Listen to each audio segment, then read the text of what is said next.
had to at least just sing one line, guys. Thank you very much for coming back and joining me. So I am going to be talking about just Damn, first of all, the epic movie that is 1917.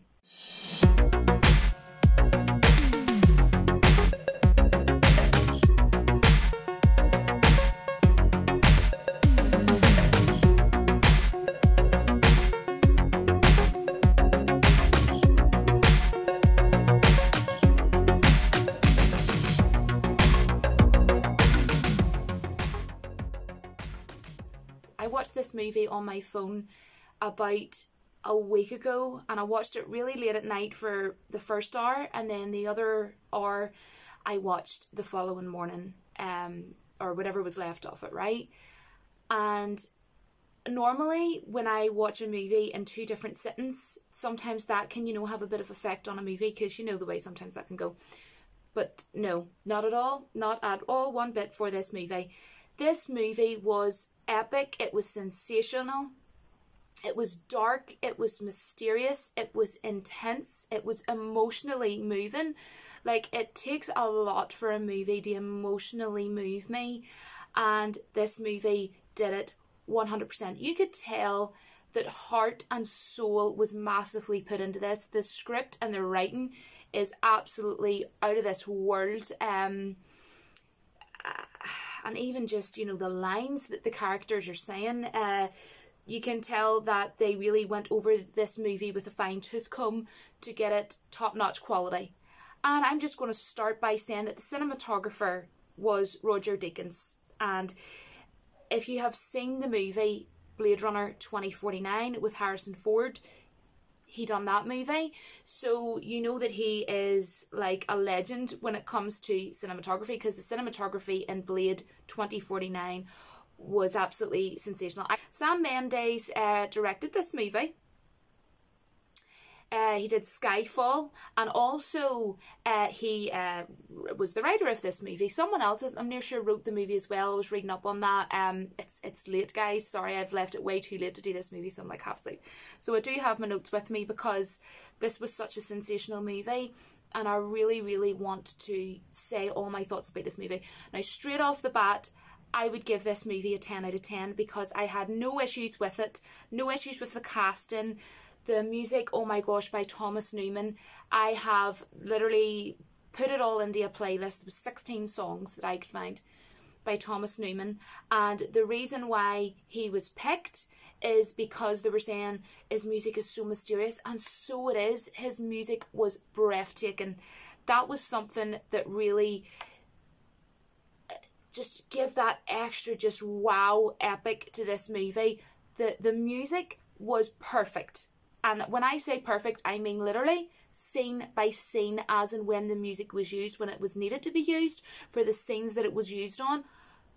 Unbelievable. See the music that was used at the very end as well of the movie, which what I would call the trench scene, at the very end, when he finally gets to deliver his message to Colonel Mackenzie, played by Benedict Cumberbatch, who of course was only in the movie for like a minute. That didn't matter to me, even though I love my Doctor Strange, Benedict Cumberbatch, because the movie was just freaking well epic from start to finish. So what does it really matter? But that music just intensified what was going on even more, and gave more realism to the scene. So this movie, the lead character was George McKay, and I hope I've pronounced his surname properly. I had never seen him in anything before. I don't know if he won, I know obviously a lot of awards were won for this, but I don't know if he personally won an award for his acting, but for this part. But if he has not, he has been robbed, quite literally, because I cannot tell you what a young, talented actor he was. A star. Absolutely a star. He played Corporal Schofield, and he played alongside Corporal Blake, played by Dean Charles Chapman. And if you've seen Game of Thrones, you will remember him as Tommen Baratheon. Because honestly, when I was watching this, for like the first 30 minutes, it was really bugging me. And then I just ended up trying to not think about it, because it was kind of, I didn't want it ended up taken away from my enjoyment of the movie. And I'm going, I know this dude from somewhere. But it was because his hair was dark in this, and in this his hair was dark black. I'm like, I have seen him, and I knew it was a series. It was like, it's definitely a series. It's not a movie. It's a season of something that I know that I watched and I like. But what is it? And it was doing my head in, and I was like, oh my gosh, I should have seen it in the face. I should have seen it in the face. But anyways, right. They were really well casted together. You know, Blake, who obviously played, you know, who I was talking about, Tommen Baratheon in Game of Thrones, he was like a real, you know, cheeky chappy, always, you know, trying to be funny and talking a lot. He kind of reminded me of me, you know, just constantly just not shutting up, just constantly talking. And obviously, you know, his friend Corporal Schofield wasn't as, you know, chitty chatty as him, and you know, he's kind of like, why are you telling jokes and stuff, and like just, and I actually said to him, do you want to hear a story? And it was kind of just probably his way of keeping his mind off things, you know, because he sort of looked slightly younger than Schofield, and he was like, do you want to hear a story? And he just went to be like, no, not really, or something like that, or no, not now. And he's just like, well, anyways, I'll tell you anyway. And he just literally told him the story anyways. It was absolutely hilarious. But basically, they were given an insane task. The two of them were asked for, and I mean, they were literally up against the time, quite literally. They literally only had until dawn the next day to do this. And they were basically asked to cross over, quite literally, enemy territory to deliver, you know, the message to Colonel... I can't even speak. I find it really difficult to pronounce. Colonel Mackenzie, played by Benedict Cumberbatch, not to attack in order to save hundreds of soldiers' lives. And it was like 1,600 lives. And Colin Firth actually played the military leader, and I love him in Bridget Jones's Diary. I think he's fantastic. And basically, he told the both of them, you know, I want you to go on this mission. And he said, you have until dawn to do it, or telephone lines have been cut off. So I'm putting this on you guys, basically. And, you know, they even asked on the way out, Blake asked, is it just the two of us? Because they couldn't believe, like, gosh, help them. They were literally given such an impossible task, right shoved up against time, pushed against time, on the clock. When are we going? Now? You're going now? Wow. And then they walked, you know, down, and then they went over, and there is an actor called Andrew Scott. And I really wanted to mention him because he was brilliant. He was really funny. And he was a bit of a cheeky chappy, and he was smoking and everything. And he was like, what are you doing? Where are you going? Like, what's up? And then they told, you know, what the crack was. Yeah, we've been told, you know, that we're going, you know, by the leader. The military leader told us we have to go over here to give a message. And he's like, climb up, look over. Like, kind of like, are you actually for freaking well real? And he's like, and he's just sending the two of yous. Oh, all right, okay. I'm sure there's some sort of an award in there for you. And it was just really funny. And then he gave them, like, told his mates or whatever to give them, like, you know, some help and, like, grenades and stuff, and, like, you can send this off if you're in trouble and yada yada, right? And he was, like, just joking around with them. It was absolutely hilarious. And what was really cool is I was reading up that actor, Andrew Scott, actually, they were joking around because the people who worked on this movie were all sort of joking around with him, because he actually was one of the ones that made the most mistakes. Even though he's only in the movie for around 4 to maybe 7 minutes of screen time, he messed up the most, because one prop he has never ever used, both on stage and on film, on set, is a cigarette or even a lighter. So he's never smoked. So what he found so difficult was, like, you know, because he knew this film was done in one shot film style. Now, you'll know what I mean by that. So basically, you really cannot be messing up. You know, you do your practice. In this movie, actually, they done 6 months of practicing just out in a random, like, grass area or field or whatever, all in their costumes.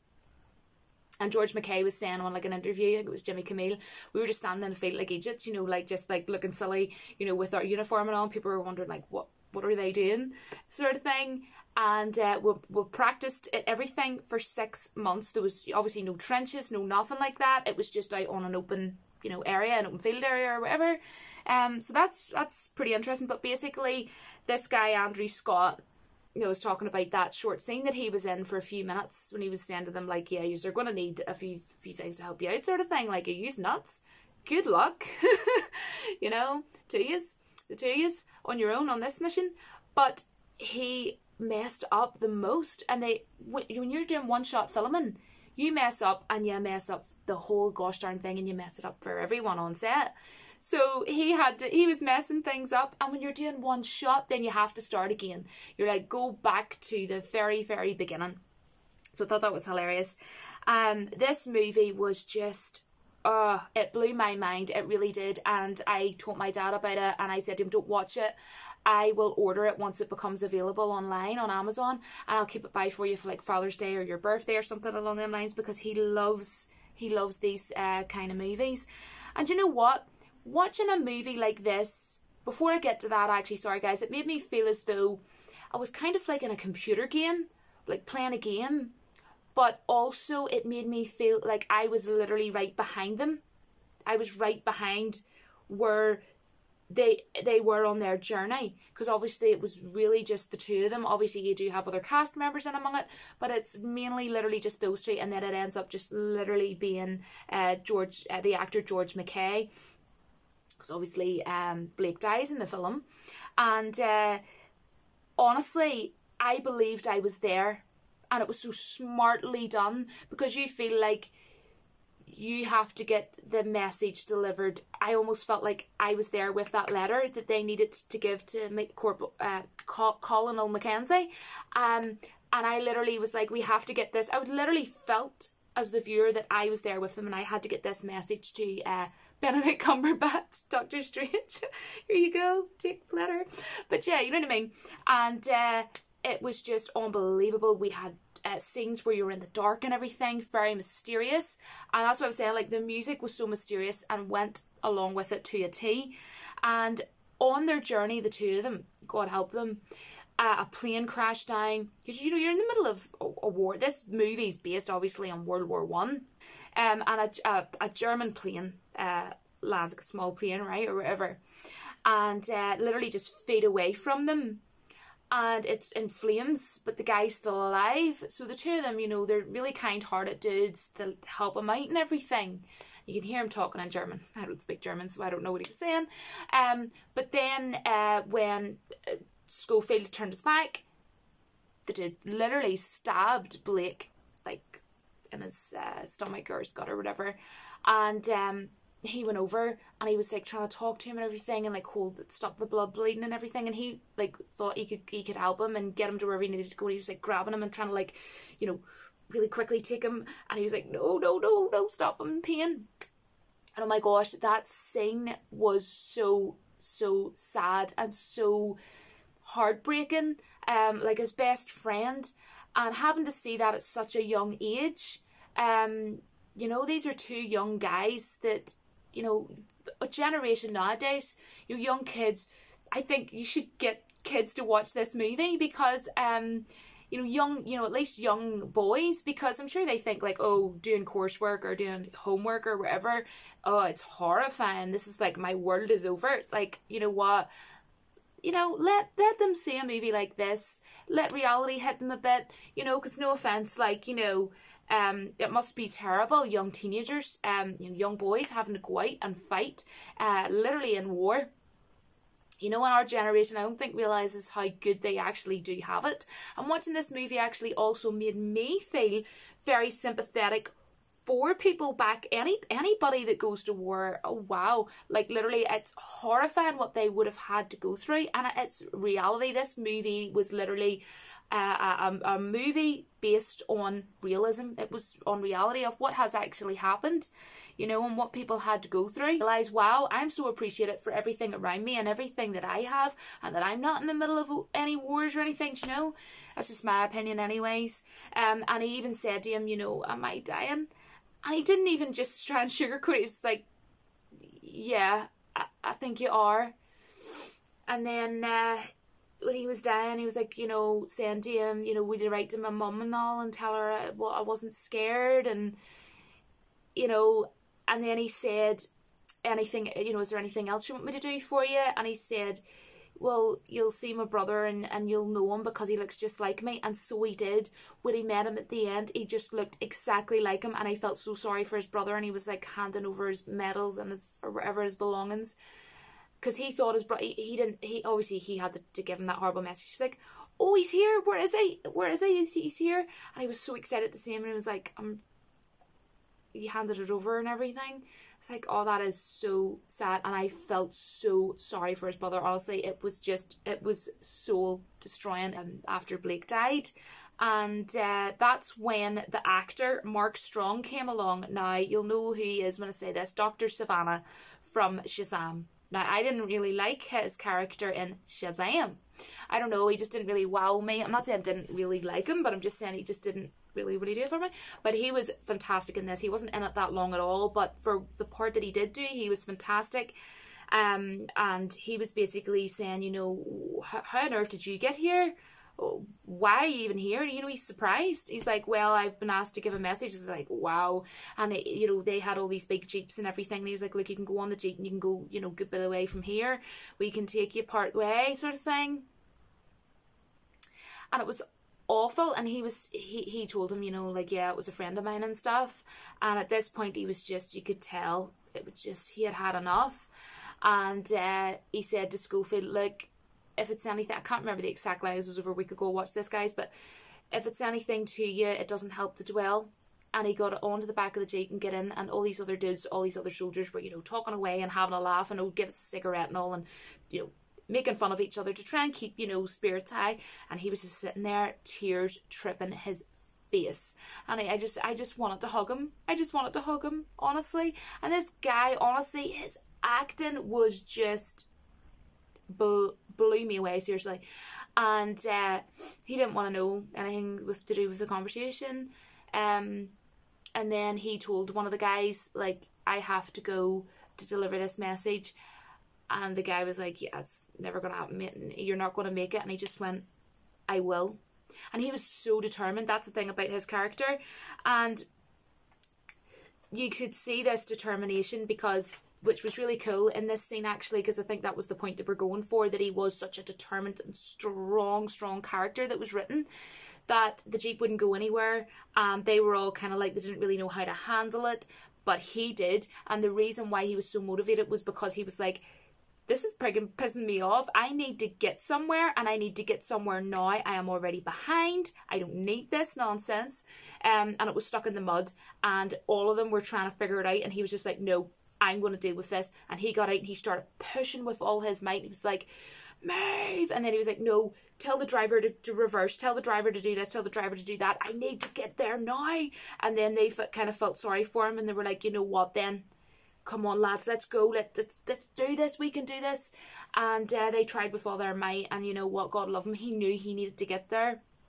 He was already shoved up against time. I just thought his character was just something else. His character was what massively made this movie. And I am so glad that came across, because obviously that's the whole point. It's his story, basically. And they dropped him off, and he was at like a bridge water, and it was broken.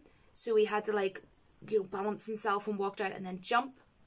And then obviously a snipe had seen him, start shooting at him. And then he went up to the top of the building, and the dude was obviously still alive, and he just went and shot Schofield. And he then obviously passed out and, you know, fell down the stairs. But when he finally woke up, of course, he's lost a lot of time out of that, unfortunately, sadly. He then just starts carrying on, and just constantly getting freaking well shot at, because there's so many of them, literally running into the enemy. And then he, like, pushes his boots, and, like, God help him, like, at this stage he doesn't really have much left, and he pushes in like this little wooden thing on the ground, and there's a girl in there. I think she was like French. Yeah, she was French from what I can remember. And she had this little baby. It wasn't hers, but she found this little, like, kind of like newbornish baby. And she didn't have anything for the child, but he had found milk earlier, back when, obviously, before Blake had died, he had found milk. And he gave all the supplies to her. I thought that was so adorable. And she was like, yeah, none of this is going to work, though, because the baby can't eat any of that. It's too young. And she said it needs milk. And he went, oh, I have milk. And she couldn't believe it. She was so thankful. And she didn't want him to leave because she knew he was going to get hurt. She's like, you can't go out there now. They'll see you. So he went out. he didn't care, like he literally didn't care, and he asked her for directions and she told him head for the river or whatever. And he just literally at this point was like, F it, literally just, you know, like a Rambo moment, well, what are you gonna do, John? F him, like, you know. So he just literally just went, I'm gonna just cut my losses and run like a mad boy and just go crazy. And he just ran like mad. And I thought, I was like, brilliant, come on, you got this. And he's like running along and getting shot at like a mad. And he just sees the river because that's the thing. He just knew what he needed to do and he was only focusing on that. He was like, I don't really care how many people are shooting at me. I'm going for the river, going where I need to go. Let's keep going. Let's keep running. And I'm like, I'm right there with you, dude. I believe in you. We got this. We're going to get this to my Doctor Strange. We got this. So then he jumps over this really tall like river, kind of like a waterfall kind of deal. And that actually was done by green screen. I have watched a lot of stuff about this, guys, because this movie just blew my mind. And that was done by green screen. And I seen him jumping over, but it literally, when you watch the movie, you'll not know, because it literally just looked like he jumped down into the river and he was floating along on a log, and it was so hard. It was just heartbreaking. There was all these tons of dead soldiers just all piled up along the river, and he had to climb over them. And wow, like, this is reality though. This is what people literally went through. And I'm glad that they did show it in a way that I was horrified, because that's the whole point. It's a war movie. Do you know what I mean? This is World War One. We want to see we want to see, realism, and they really encompassed realism in this movie. And I honestly started to cry at this stage, not going to lie. And then the poor guy, once he got up, this was the first time we seen him like insanely break down. Like, we seen him cry earlier in the Jeep, right? But he just sat down on his hands and knees, like, like really crying. Like, it was horrible. I cried. Like, I tried not to, but I cried so hard. And then I could hear someone singing, and it was a guy singing, and the song is I Am a Poor Wayfaring Soldier. And that was actually sang by Joss Slovic, and I hope I pronounced that right. And he actually, apparently he was in Les Miserables. Les Miserables. I have never seen it. I don't even know if I've pronounced that right? But that's like a musical movie, right? Never seen it. But anyways, he was singing obviously live, it was just him singing, in like a kind of like a foresty looking area. And wow, his voice was fantastic. I thought that when I watched this, but I have listened to him sing that many times now. And as I say, I have all the songs in a playlist, because the songs just taking my breath away. Obviously, all the songs were done by Thomas Newman, but this guy Joss Slovic, if you just type in "Poor Wayfaring Stranger," listen to him singing. It's just him singing on his own. And he's just standing up singing, and all the other soldiers are just sitting down, and he follows the voices, and he goes, and he's just obviously just like, he's in pain, and he's just gone at this stage, and he puts his head against the tree trunk and just slides down and just listens. And he's just sitting like this in awe, listening to this guy singing, and it is stunning. And obviously, of course, his friend Blake didn't get to see his brother, so I thought it was super fitting and super smart how they so smartly put everything together. You could see the pieces being put together. Like, for example, in the song, he was singing, I'm going home to see my brother, and you're just thinking, but then after that, obviously I'll talk about the next scene, at the end he sees his brother, but he didn't get to see Blake. He didn't get to see his brother. So I thought that was very fitting and smart. That's what I took from it, like the lyrics and stuff in that. But one of the sentences that really got me, I'm trying to think of how it goes again, but at the he sings in among it, he goes, I'm only going over home. I thought that was so sad. It's like they're about to go out to war, do you know what I mean? And like, I don't know, I just find that so sad. But anyhow, I'm going to move on before crying. So then we get to the climax of the movie, which was by far my favourite part. My all-time favourite part of this movie was the trench scene, which was the end, where they're in the trenches. And he finally gets to the trenches, and you wonder how he even ever made it. But anyways, and then he's going and asking everybody, where is Conall Mackenzie? And they're like, he's way down the line, like he's way down, and I have to get there. And he's like pushing everybody out of the way, and they're like, what are you doing, dude? He's like, I have to get to Mackenzie. I need to get to Conall Mackenzie. So he's just running past every people, pushing them all out of the way. He doesn't care. And then he's asking more people, where is he? I need to get a message. He's like, are you mad? We're already starting here. Like, you gotta be kidding, kid. Where'd you even come from? How the heck did you get here? What is going on? So then he just ends up going, I'm not going to make it. So to heck with it. I can't get past the room where I am in this trench. So I'm just going to go up right into the middle of this. Explosions galore. And just run through the grass to get to Mackenzie, right?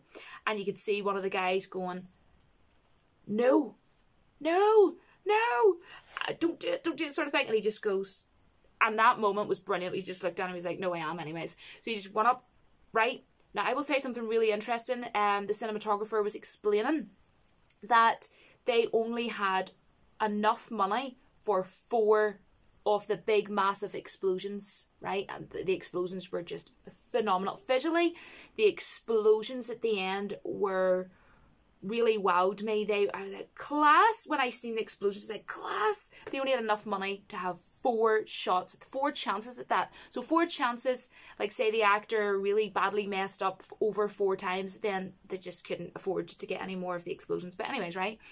So something super interesting, although it's kind of ruined it for me now, but I find it so interesting, was my favourite part was he hit into someone and fell and tripled over. Then he ran a bit more, hit into another soldier, fell, tripped over and like tumbled. And I was like, whoa, God help him. Like he's trying so hard to get to where he needs to go, and he's falling and he's stumbling and he's troubling. No, why is this happening to him? That was actually, both those times was a mistake. He was not supposed to hit into anyone, and he said that he had to carry on because it's 1 shot and you're only allowed to stop when, you know, the bosses tell you know, stop. And he thought he'd messed up, but it ended up being a beautiful mistake. And look at the awards this movie won. But they were mistakes. But now that I know that, I rewatched that part and it didn't have the same effect, because I thought that was done on purpose, because to show the effect of he's trying to get there in time and you're like, oh my gosh, this is the climax of the movie and come on, we need to get there. It's been like way over an hour and a half, and he fell, he's tumbling all over the place and crashing into people. But now when I watch that, it doesn't have the same effect. So I'm definitely not going to tell my father that when I buy him the DVD until after he has seen that part. Sorry for ruining it for anybody else. I'm not going to have the same effect when I watch the movie upon second watch. But anyways, the trench scene was out of this world. The music was just damn. Just literally damn. Thomas Newman, like, if I was a movie maker, I would just get him to do the music. Like, he is so, how mysterious and dark and haunting, and yeah, wow, unbelievable. Completely forgot to say this, guys, so I'm just gonna edit this in a moment video somewhere. I was so happy that he finally got to actually deliver the message to Colonel Mackenzie. I thought it was such a brilliant way to end the movie, and yes, I had to wait the whole way till the end to see a very short scene of Benedict Cumberbatch, aka Doctor Strange, but you know what, that's okay, and it was fantastic timing for him to be at the end of the film. And he didn't obviously believe him at first, and then he did, and he pretty much did say to him, you know, well done for, you know, making it, sort of thing. So I just thought that I would add that in. Yeah, when he found his brother at the end, he really did look like him, and that was what was more heartbreaking for me. And he said, if it's okay with you, with your permission, I would like to write to your mother, because that's what his friend wanted him to do anyways. That was his wish. And again, he walked away, and he was sort of saying to him, if you need any, medical attention and stuff, we can help you out and stuff. He wasn't even listening. He just didn't care. He didn't care. He just walked over, and it was stunning, beautiful, beautiful visual setting. And he went over to a tree trunk, and I'll get what I mean in a minute, a tree trunk. And he just sat down. It was just like, and he turned his photograph over.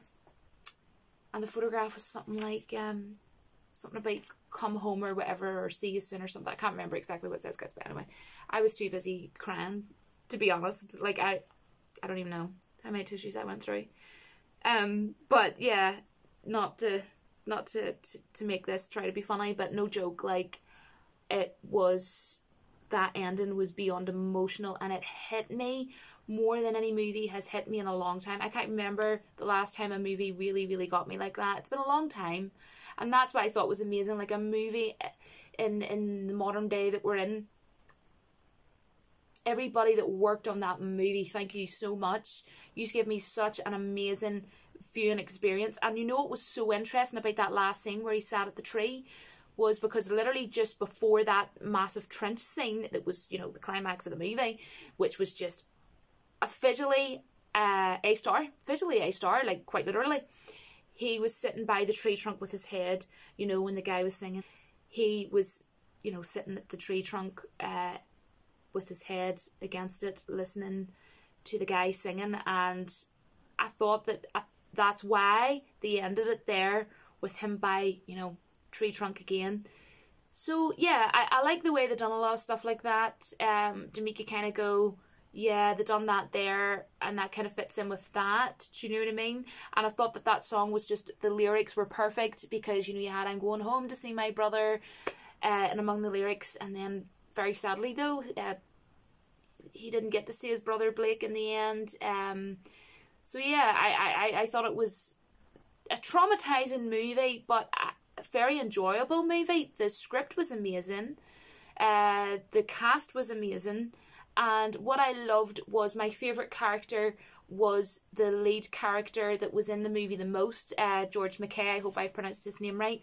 And I really hope that we see a massive amount of him now in more movies. I hope that this has really just, he's going to be in way more movies.